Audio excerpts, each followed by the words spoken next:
ఎడారిలో సెలయేర్లు. మార్చ్ 23వ తేదీ కొరకు వ్రాయబడిన ఈ భాగాన్ని మీకు చదివి వినిపిస్తున్నది సహోదరుడు పాల్ సుందరం.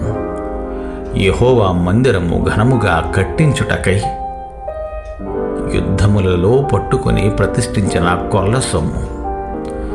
మొదటి దినవృత్తాంతముల గ్రంథము 26వ అధ్యాయము 26, 27 వచనముల సమాహారము. భూగర్భంలో బొగ్గు గనుల్లో ఊహకందనంత శక్తి నిక్షిప్తమై ఉంది. కొన్ని వేల సంవత్సరాల క్రితం గొప్ప అరణ్యాలు సమూలంగా దహనమైపోవడం వల్ల ఇవి ఏర్పడినాయి. అలాగే గత కాలంలో మనం అనుభవించిన ఆవేదనల వల్ల సమకూరిన ఆత్మీయ శక్తి మన మనసు పొరల క్రింద దాక్కుని ఉంది.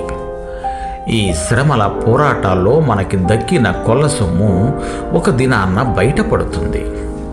యాత్రికుని ప్రయాణంలో రాయబడిన రీతిగా శ్రేష్టమైన హృదయాలుగా మనలను అది తర్ఫీదు చేస్తున్నదని గమనిస్తాము. మన రాజు నివసించే పట్టణం వరకు శ్రమల దారుల్లో గుండా మన తోటి ప్రయాణికుల్ని విజయవంతంగా నడిపించడానికి ఇది మనకి బలాన్ని ఇస్తుంది. మనం శ్రమను చిరునవ్వుతో ఎదుర్కోగలిగితేనే ఇతరులను కూడా నడిపించగలం అన్నది విస్మరించకూడదు. పౌలు జీవితాలనే గాని శ్మశాన స్తబ్దతను వెంటబెట్టుకునే వెళ్ళేవాడు కాదు.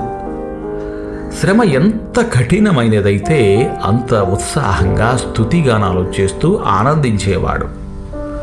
మృత్యువు కోరల్లో చిక్కుకుని కూడా ఆయనలోని నమ్మకం చెలించేది కాదు. దేవా, నీ విశ్వాసములో, సేవలో, త్యాగములో నేను ఆహుతి కలిగితే ధన్యుడిని. గొంతెత్తి ఉత్సాహధ్వని చేస్తాను. నాకు ఈ రోజున సంభవిస్తున్న వాటన్నిటిలో నుంచి మరింత బలాన్ని పొందేలా సహాయం చెయ్యి అంటాడు. గున్న మామిడి తోటకి దూరంగా ఉన్న పంజరములో కోయిలను నేను పాడేను తీయని పాట హాయిగా. దైవ సంకల్పానికి తలవాల్చాను. ఇదే ఆయన సంకల్పమైతే రెక్కలు కొట్టుకునుటెందుకు పదే పదే?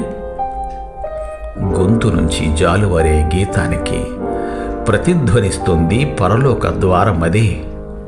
దేవుడు మేము దీవించుగాక. ఆమెన్.